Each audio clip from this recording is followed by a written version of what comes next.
The Atheist Debates Patreon Project presents a correction about corrections on the Garden of Eden. Hey everybody, hope you're doing well. I'm here in Dillahunty International Studios. We're making some changes, but hopefully this works out well. I was recently wrong, kind of. I was just wrong on the atheist experience. And a couple people emailed in to say, hey, you owe your audience a correction, and what kind of idiot are you to not understand this, and how dare you give out bad information on the show?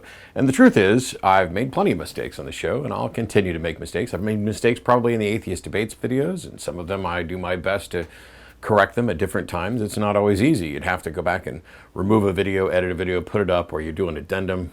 But in this case, I was speaking to a caller who was trying to ask a question of, if the Bible's wrong, and if God isn't real, or the story within the Bible isn't true, then is it just a coincidence that the Bible says the Garden of Eden was in Mesopotamia, and science has us all coming from that region? And when they said that the Bible says the Garden of Eden is in Mesopotamia, I said, no, it doesn't. And I want to correct some parts of this, but also I want you guys to understand. First of all, we're all going to be guilty of this. In the heat of the moment, when we know that the person we're talking to is wrong, we will sometimes reflectively just say they're wrong about something, even when they're right.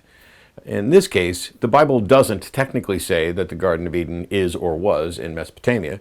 What it says is it lists 4 rivers. And of course, that includes the Tigris and Euphrates, which means it puts it probably in southern Mesopotamia or Iran or Iraq. There are people with different views on where the Garden of Eden supposedly was, or if it was literal at all. So you have to begin with, first of all, did this place exist?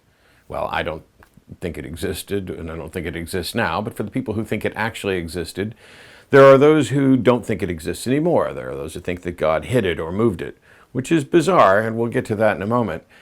But at a minimum, when it tries to give a location, it lists 4 rivers, and 2 of these are now known as the Tigris and Euphrates. When I said, no, it doesn't, and then I went on to say, hey, the Mormons even think it's in, Missouri, in my head what was going here was the location of the Garden of Eden is never given specifically. It is a mistake to presume that you know where it is and that this somehow ties to what science has discovered about our origins. It wasn't relevant to the point the caller was making at all.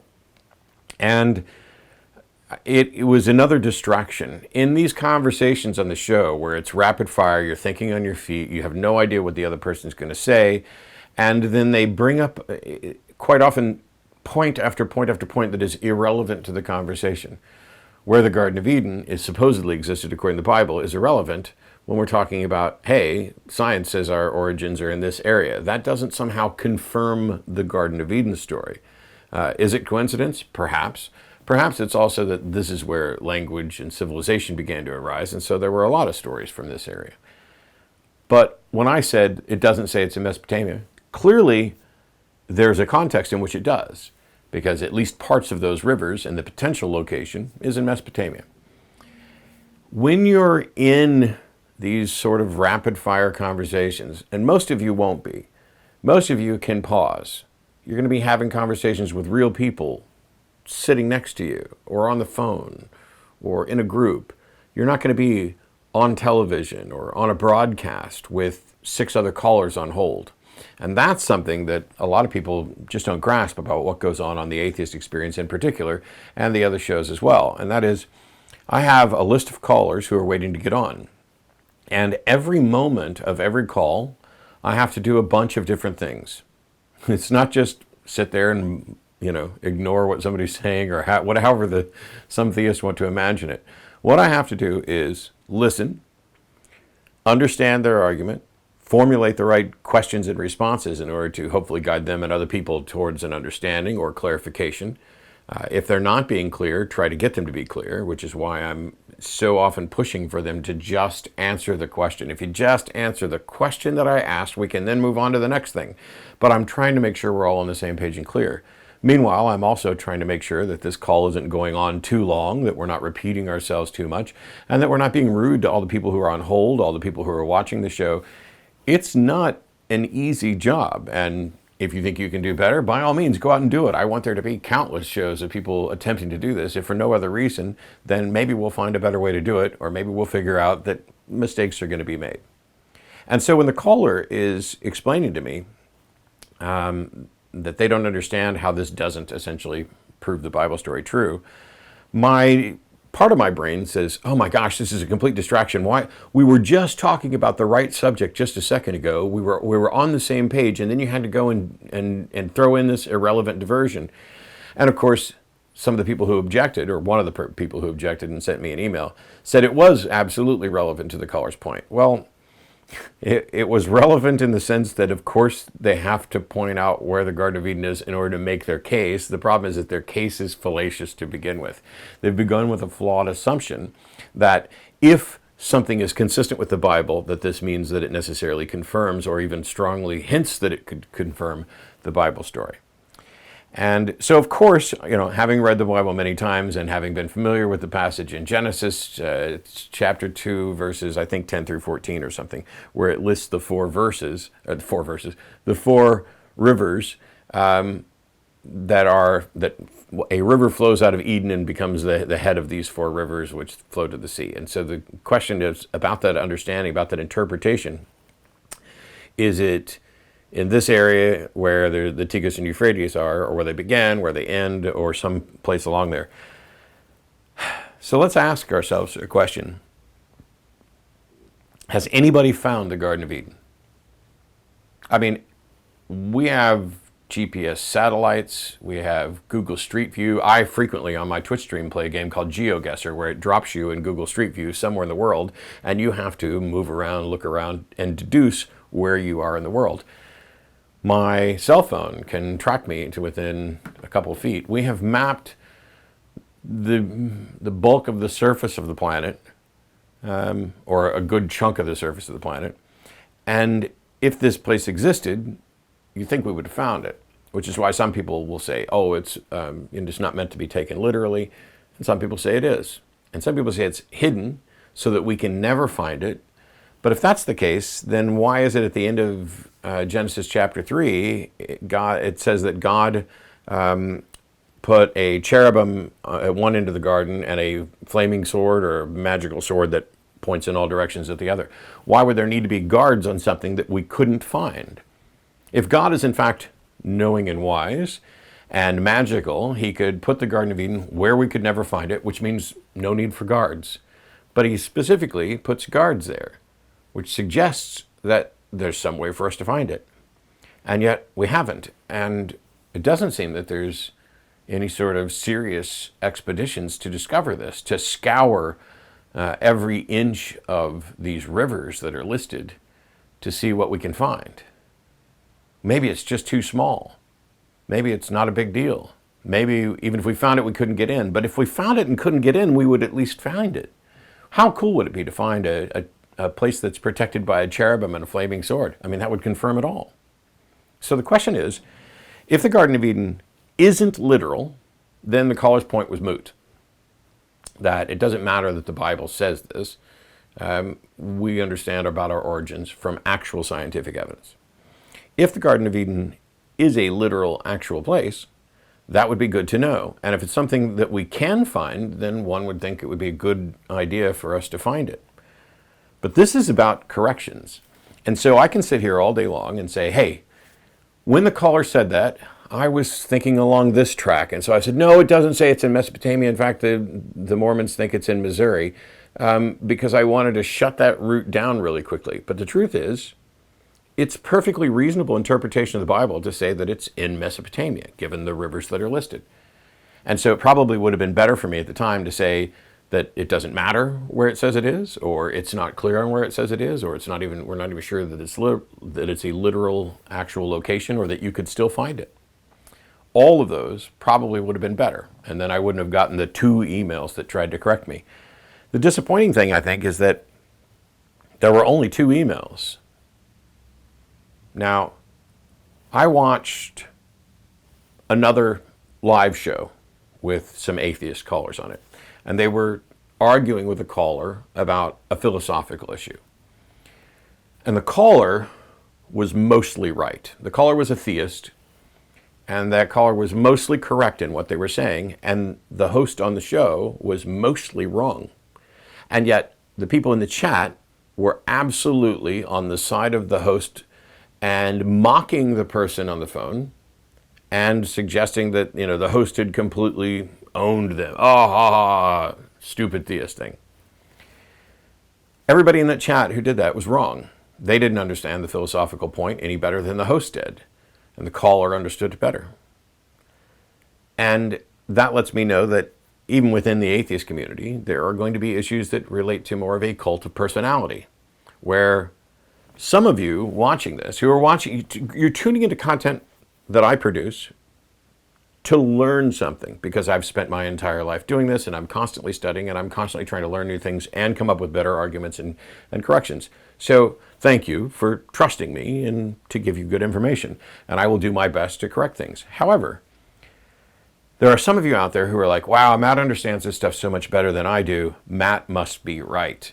And so when you see me get into it with a caller and I say something, you have this default, Matt's more likely to be right than the caller. And you may be correct about what's more likely to be the case.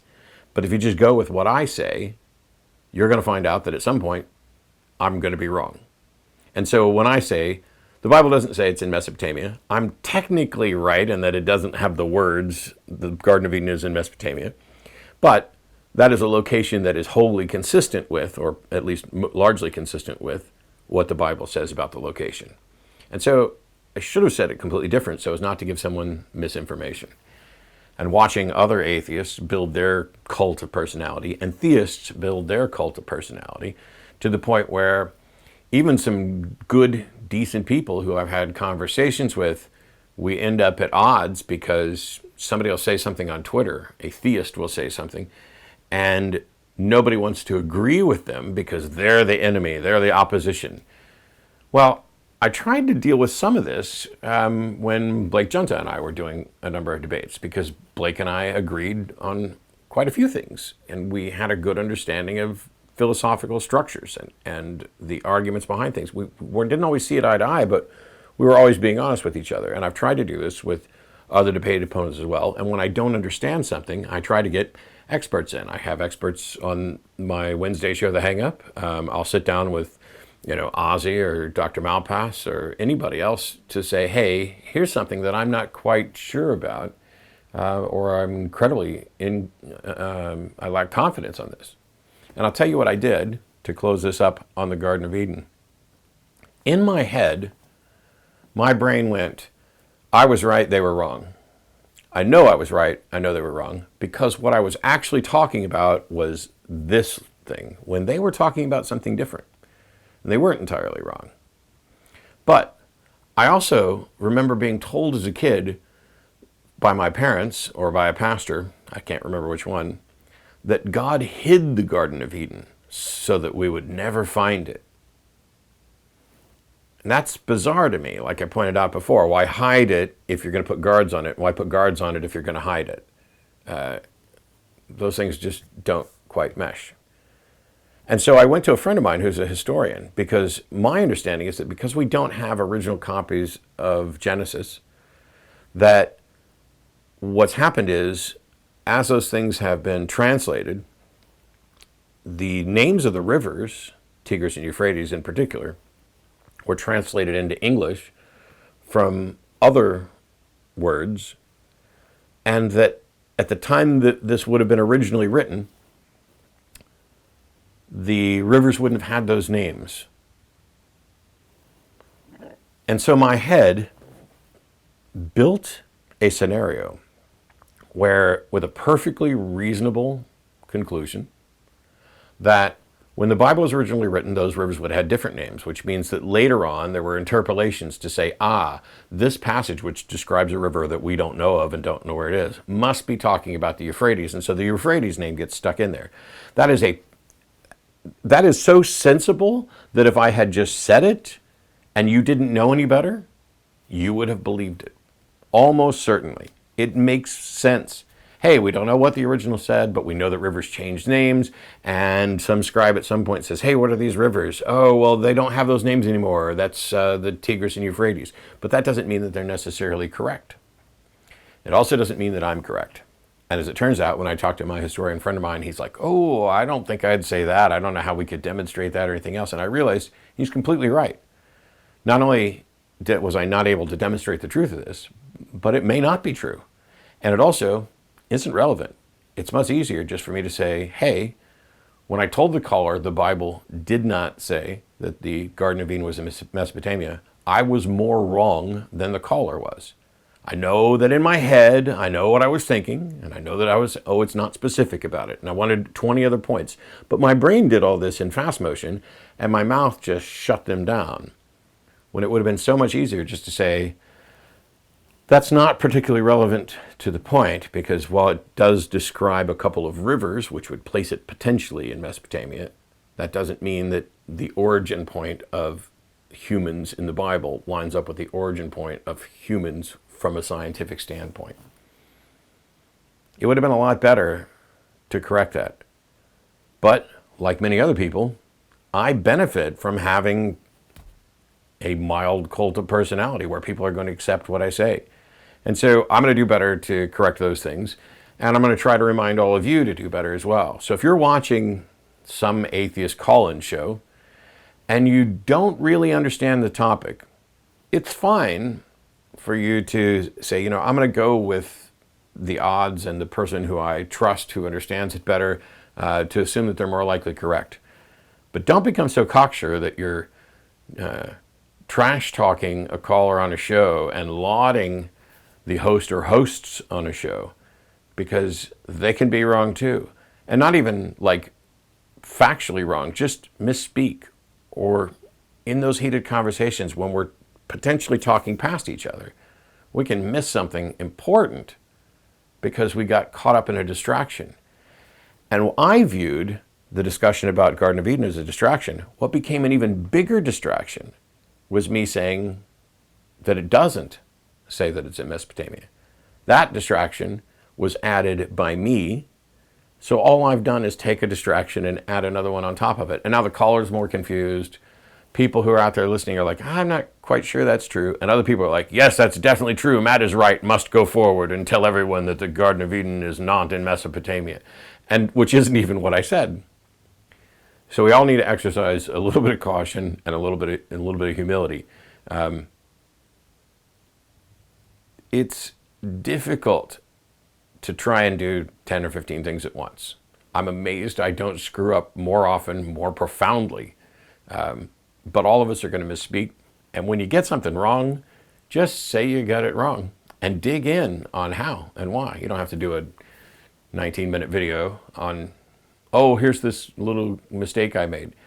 The point of this isn't to say, oh, I made a mistake. That's part of it. It's to say we all can.